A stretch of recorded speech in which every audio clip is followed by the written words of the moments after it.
بسم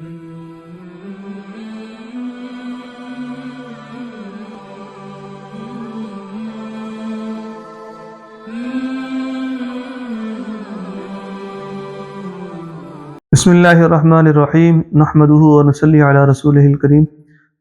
کمنٹ میں ایک سوال پوچھا گیا ہے، ہماری پچھلی ویڈیوز میں ایک کمنٹ تھا، وہ میں نے دیکھا کہ جی ہاتھ کو الٹا کر کے دعا مانگنا کیسا ہے، الٹے ہاتھ سے ایسے جس طرح دعا مانگنا کیسا ہے۔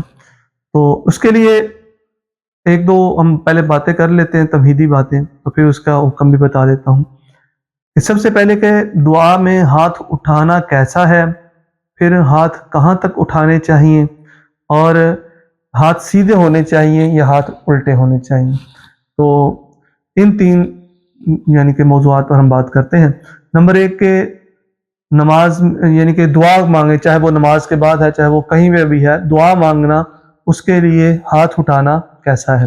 تو ہاتھ اٹھانا یہ سنت عمل ہے دعا میں۔ اصل میں یہ بندے کو ظاہر ہونا چاہیے کہ بندہ بڑی عاجزی اور انکساری کے ساتھ اللہ کے سامنے بندہ پیش آ رہا ہے یا اپنی جو ہے نا وہ حاجت طلب کر رہا ہے۔ تو دعا مانگنا بھی جو ہے وہ بھی ایک عاجزی اور انکساری کی ہی علامت ہے۔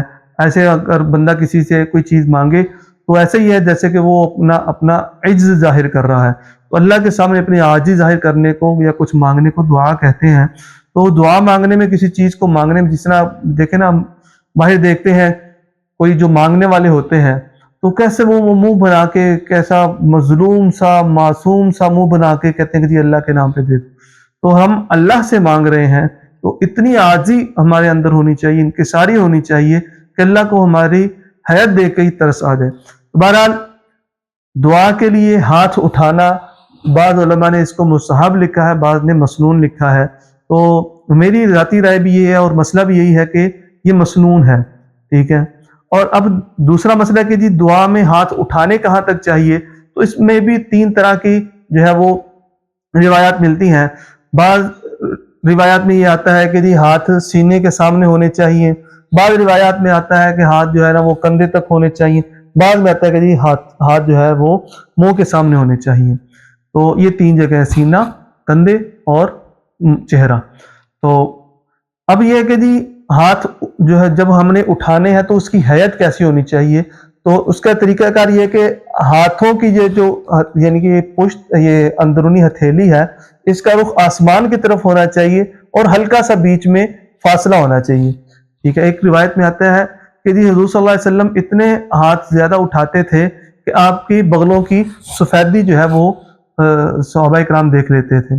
تو یہ ڈیپینڈ کرتا ہے بندے کی حیت کے اوپر، بندے کی جو ہے بعض اوقات ایسا بندہ دعا میں جو ہے وہ منہمک ہوتا ہے کہ اس کو پتہ نہیں چلتا، زیادہ عاجزی اور انکساری کے اندر زیادہ منہمک ہو جاتا ہے۔ لیکن یہ اس خاص وقت کے لیے یا خاص کنڈیشن کے لیے کہ بندہ آپے سے باہر ہو کے دعا مانگ رہا ہو ایسے۔ لیکن عام حالات میں جب بندہ دعا مانگے تو اس کو سینے کے سامنے جو ہے نا وہ ہاتھ رکھنے چاہیے۔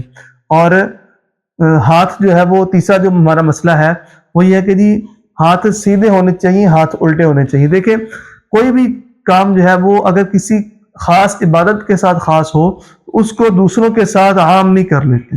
جیسے مثال کے طور پر ہم ایام تشریق کے اندر ہم پڑھتے ہیں اللہ اکبر لا الہ الا اللہ اللہ اکبر وللہ الحمد، ہر نماز کے بعد، یہ مطلب کہ 9 ذی الحجہ سے 13 ذی الحجہ تک، یہ میں مثال دے رہا ہوں۔ تو ہم 9 ذی الحجہ کی فجر سے 13 ذی الحجہ کی عصر تک ہر نماز کے بعد یہ پڑھا جاتا ہے۔ تو یہ اس وقت کے لیے خاص ہے۔ تو اگر ہم سارا سال ہم اس کو یعنی کہ پڑھتے رہے کہ یہ تو چلو عبادت ہے، اللہ کا نام ہے، اللہ کا ذکر ہے، تو ہم ہر نماز کے بعد ہم یہ پڑھنے لگ جائیں تو اس کو کوئی بھی عالم جو ہے نا وہ اس کو جائز نہیں کہتا۔ لہذا یہ وقت کے ساتھ یہ حکم خاص ہے۔ اسی طرح ہاتھوں کو جو الٹا کرنا ہے، الٹے ہاتھ سے دعا مانگنا، یہ نماز استسقاء کے ساتھ خاص ہے۔ مطلب نماز استسقاء اس وقت پڑھی جاتی ہے جب بارش اللہ تعالیٰ سے طلب کرنی ہو۔ استسقاء کا مطلب ہوتا ہے پانی طلب کرنا، مطلب کہ بارش طلب کی جائے۔ تو ایسی نماز جب کہ قحط پڑ رہا ہو اس وقت جو نماز ادا کی جاتی ہے اس کو نماز استسقاء کہا جاتا ہے۔ لہذا اس وقت میں یعنی اس نماز میں ہم جب دعا مانگیں گے اس کے بعد تو ہاتھوں کو الٹا کر کے پھر دعا مانگی جاتی ہے۔ تو امید ہے کہ جی آپ کو یہ مسئلہ سمجھ میں آ گیا ہوگا اور آپ کو آج کی ویڈیو پسند آئی ہوگی۔ تو اگلی ویڈیو تک کے لیے اور اگلے مسئلے تک کے لیے ہم کو اجازت دیں۔